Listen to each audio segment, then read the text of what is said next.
अगला भेद लिखिए आप इसका, भेद नंबर 5। कौन सा भेद नंबर इसका 5वां, वो लिखिए आप, बहुव्रीहि। बहुव्रीहि समास। कौन सा लिखिए आप, बहुव्रीहि समास। कौन सा लिखिए, बहुव्रीहि समास। बहुव्रीहि समास का कौन सा पद प्रधान होता है? आप कहेंगे इसका कोई भी पद इसका प्रधान नहीं होता। यानी कि क्या होता है इसका, जो दोनों पद होते हैं वो क्या होते हैं, दोनों पद अप्रधान होते हैं।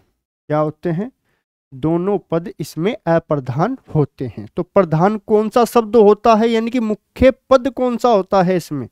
तो मुख्य पद होता है इसमें कोई तीसरा पद। यानी कि क्या लिख सकते हैं हम, दोनों दोनों पद मिलकर, दोनों पद मिलकर मिलकर किसी दोनों पद मिलकर किसी किसी तीसरे किसी तीसरे पद की ओर, किसी तीसरे पद की ओर इशारा करते हैं। यानी कि दोनों पद मिलकर किसी तीसरे पद की ओर इशारा जहां पर किया जाता है वहां पर समास कौन सा होता है आपका, बहुव्रीहि समास। जैसे इसमें ज्यादातर क्या आएंगे आपके, इसमें भगवान के नाम आएंगे।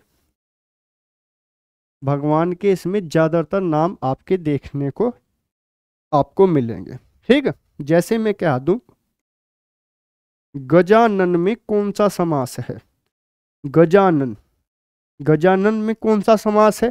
तो गजानन का समास विग्रह क्या होगा, गज के, गज के समान आनन।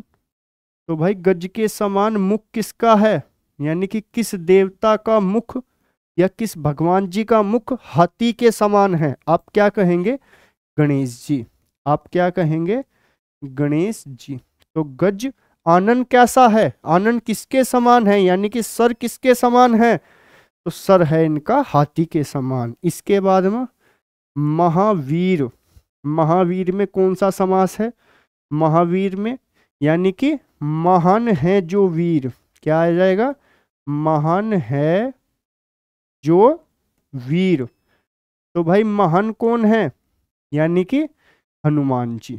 महावीर कौन है, यानी कि हनुमान जी। तो तीसरे पद की ओर इशारा कर रहा है या नहीं कर रहा? आप कहेंगे बिल्कुल। तो महावीर, महान है जो वीर, यानी कि किसके बारे में बात हो रही है, किसी तीसरे पद के बारे में बात हो रही है। तो क्या है, हनुमान जी। इसके बाद में यहां पर नीलकंठ। तो नीला है कंठ जिसका, यानी कि कंठ कैसा है, नीला। और नीला कंठ किस देवता का है? आप कहेंगे भगवान शिव। नीला है कंठ जिसका। तो नीला कंठ किसका है? आप कहेंगे नीला कंठ है आपका भगवान शिव। किसका, भगवान शिव। ऐसे ही आपको दे दे ये त्रिनेत्र। क्या दे दिया आपको, ये दे दिया आपको त्रिनेत्र। तो तीन नेत्र है जिसके, यानी कि तीन नेत्र है जिसके। तीन नेत्र किसके हैं?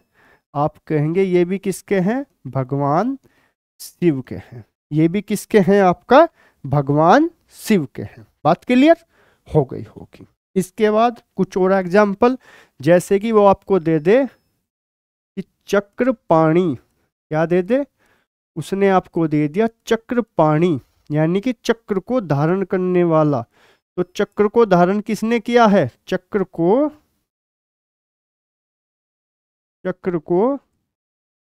धारण करने वाला। तो चक्र को धारण किसने किया है, भगवान विष्णु या भगवान कृष्ण ने भी। तो भगवान विष्णु। तो क्या तीसरे पद की ओर इशारा किया जा रहा है? आप कहेंगे बिल्कुल किया जा रहा है। इसके बाद अगला वीणा पाणी, क्या दे दिया? वीणा पाणी। वीणा का मतलब क्या होता है? यानी कि वीणा को धारण करने वाला, वीणा को धारण करने वाला, ने वाली। भाई वीणा को किसने धारण कर रखा है? माँ सरस्वती ने। किसने? माँ सरस्वती ने। तो यहां पर लिखिए आप सरस्वती, सरस्वती। तो समझ में आई आपके बात? यानी कि जब कभी भी दोनों पद अप्रधान हो और कोई तीसरा पद प्रधान हो, यानी कि दोनों पद किसी तीसरे पद की ओर इशारा कर रहे हों, तो वहां पर समास कौन सा होगा? वहां पर आपका जो समास होगा वो होगा बहुव्रीहि समास। क्या होगा? बहुव्रीहि समास। अब आपके दिमाग में यहाँ एक छोटा सा डाउट आया होगा, वो क्या? आपके दिमाग में आया होगा कि भैया नीलकंठ में तो हमने क्रमधारय समास पढ़ा था। क्या पढ़ा था? नीलकंठ में तो हमने क्रमधारय समास पढ़ा था। भैया त्रिनेत्र में तो हमने द्विगु समास पढ़ा था, क्योंकि शुरुआत का शब्द संख्यावाची है और यहाँ पर एक पद विशेष्य है और एक पद विशेषण है। यानी कि विशेष्य क्या होता है? जिसकी विशेषता बताई जाए, और जो विशेषता बताता हो वो क्या होता है आपका? वो होता है आपका विशेषण। क्लियर हो गई बात? तो यहां पर तो भैया हमने क्रमधारय पढ़ा था, यहां पर द्विगु पढ़ा था, और आपने बताया कि इनमें होता है बहुव्रीहि समास। तो आप इस डाउट को दूर करने के लिए आप एक छोटा सा यहां पर नोट करके लिखिए। नोट करके आप क्या लिखिए?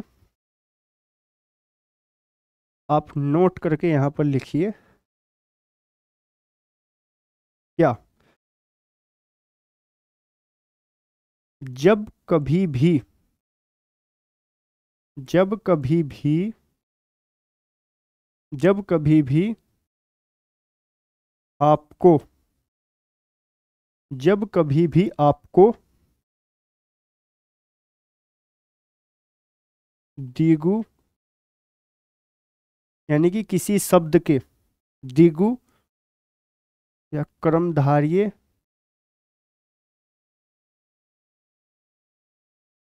या बहुव्रीहि समास में से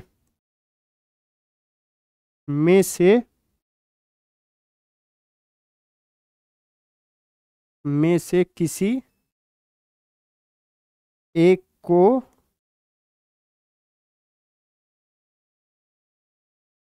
को चुनना हो।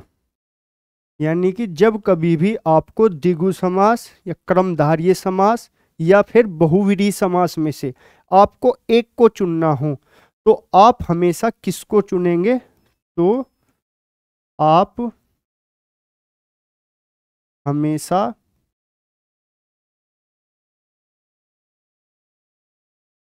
बहुव्रीहि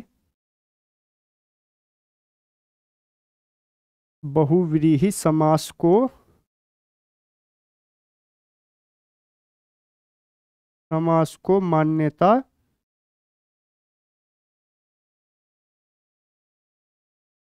मान्यता देंगे।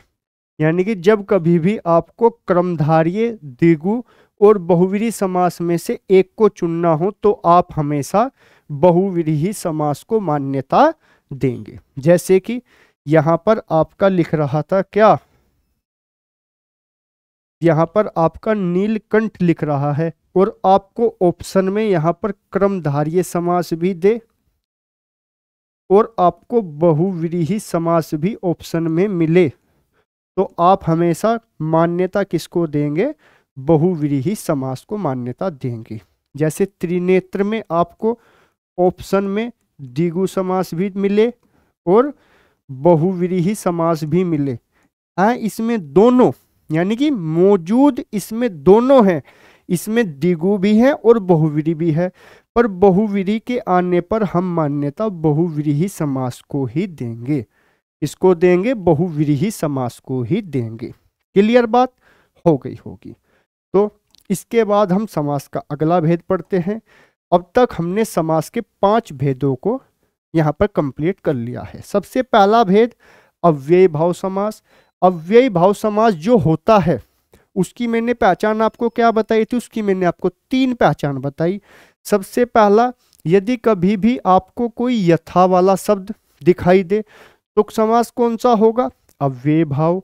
यदि कभी भी आपको किसी शब्द में क्या मिले, आपको उपसर्ग लगा मिले, तो समास कौन सा, अव्ययी भाव समास। यदि कभी भी आपको 2 एक समान शब्द आपको दिखाई दे तो शब्द कौन सा होगा आपका, ये होगा आपका अव्ययी भाव समास। दूसरा समास हमने कौन सा पढ़ा, द्विगु समास।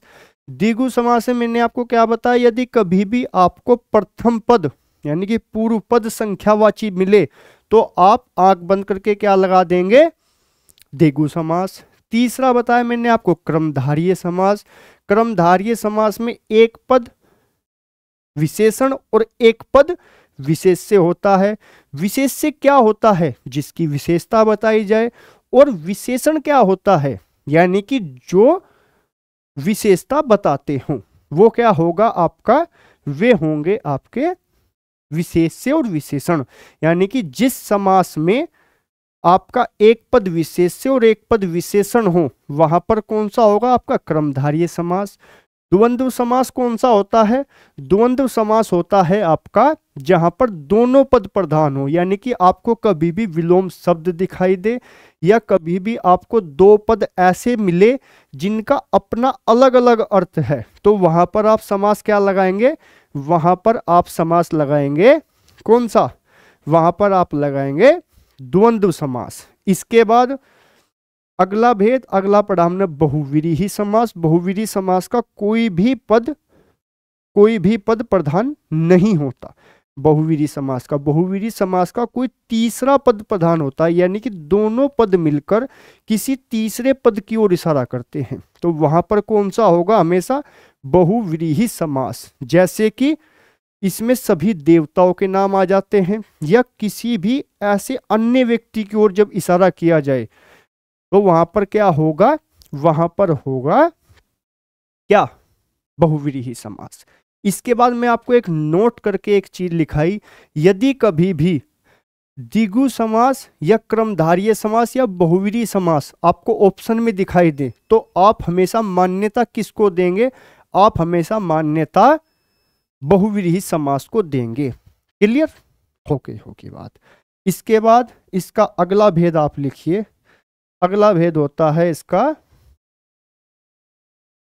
ये होता है ये तत्पुरुष समास। कौन सा भेद है, ये छठा। ये होता है आपका तत्पुरुष समास। कौन सा, ये तत्पुरुष समास। क्लियर बात, बहुत बढ़िया। इसके बाद तत्पुरुष समास हो गया आपका। तत्पुरुष समास का कौन सा पद प्रधान होता है, आप कहेंगे तत्पुरुष समास का उत्तर पद प्रधान होता है। भाई तत्पुरुष समास का कौन सा पद प्रधान होता है, तत्पुरुष समास का उत्तर पद प्रधान होता है। क्लियर हो गई बात, हो गई होगी। इसके बाद जो तत्पुरुष समास है उसके 6 भेद होते हैं। कितने भेद होते हैं, उसके 6 भेद होते हैं। कितने, 6 भेद। बड़े ध्यान से पढ़ना इसको, क्योंकि यहां से क्वेश्चन आने की संभावना 70% होती है। क्लियर बात, तो ध्यान से। 6 भेद कौन कौन से होते हैं, इसके 6 भेद होते हैं आपका। सबसे पहला होता है इसका ये कर्म तत्पुरुष समास। सबसे पहला कौन सा होता है, ये होता है कर्म तत्पुरुष समास।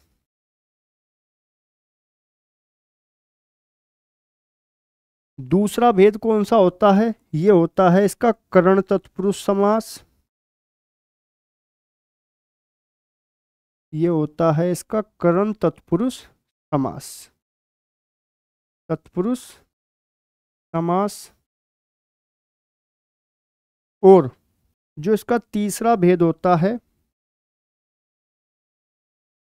संप्रदान तत्पुरुष समास, संप्रदान या तत्पुरुष समास। जो इसका चौथा भेद होता है वो होता है इसमें अपादान तत्पुरुष समास,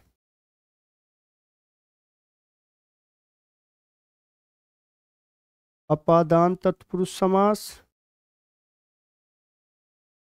और जो इसका पांचवा भेद होता है वो होता है इसका संबंध, संबंध तत्पुरुष समास। छठा भेद होता है इसका वो होता है अधिकरण, अधिकरण तत्पुरुष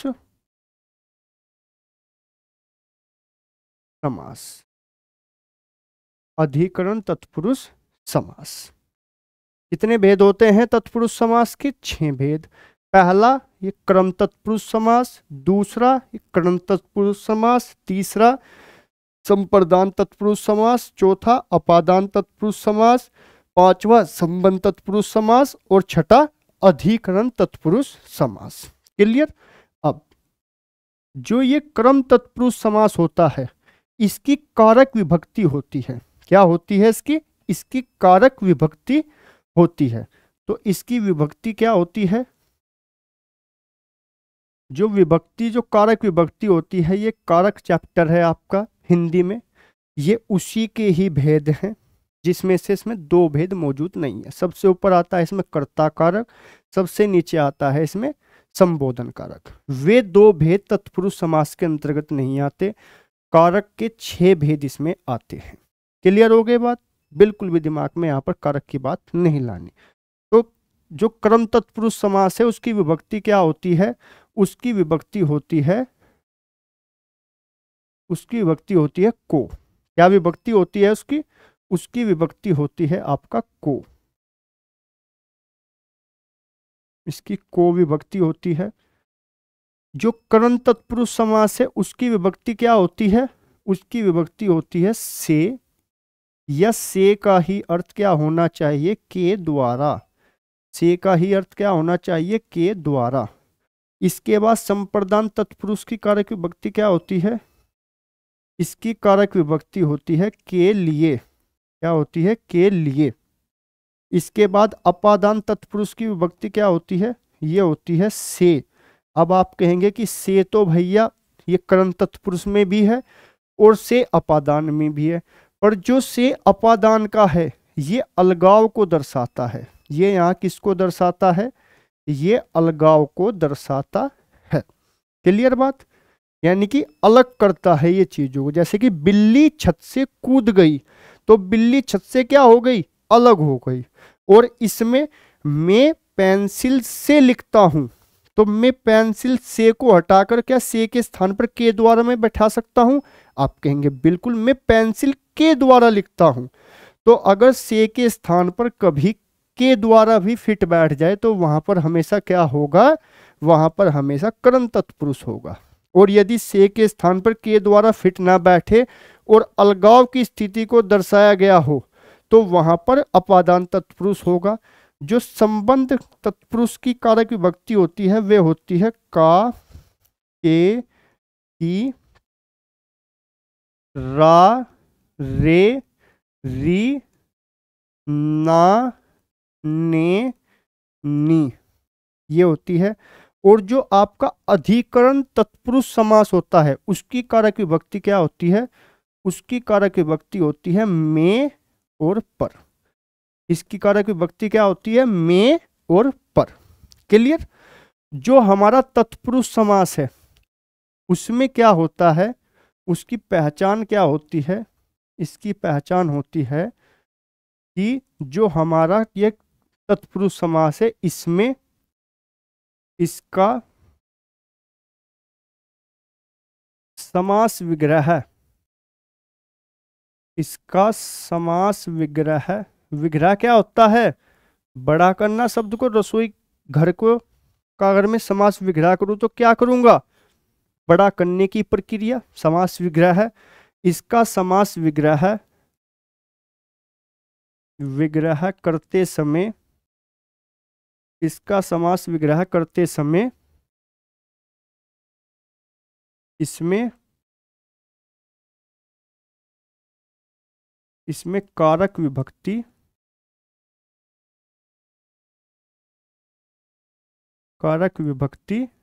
आती है।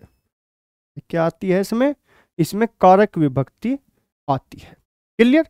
और समास की प्रक्रिया यानी कि छोटा करते समय इसमें कारक विभक्ति का लोप हो जाता है। क्लियर हो गई बात। यानी कि वह समास कौन सा है जिसका समास विग्रह करते समय कारक विभक्ति उत्पन्न होती है या कारक विभक्ति को लगाया जाता है, वो है हमारा तत्पुरुष समास। तत्पुरुष समास के भेद कितने होते हैं? 6 भेद होते हैं इसके। सबसे पहला आपका कर्म तत्पुरुष, दूसरा आपका कर्म तत्पुरुष कारक विभक्ति से या के द्वारा, इसके बाद संप्रदान तत्पुरुष कारक विभक्ति के लिए अपादान तत्पुरुष से, और से किसको दर्शाएगा? अलगाव को। इसके बाद में संबंध तत्पुरुष, इसकी कारक विभक्ति क्या होगी? का के की, रा रे री, ना ने नी। आपका अधिकरण तत्पुरुष समास, इसकी कारक विभक्ति होगी आपका में और पर। क्या होगी? में और पर। क्लियर हो गई बात? बहुत बढ़िया। इसके बाद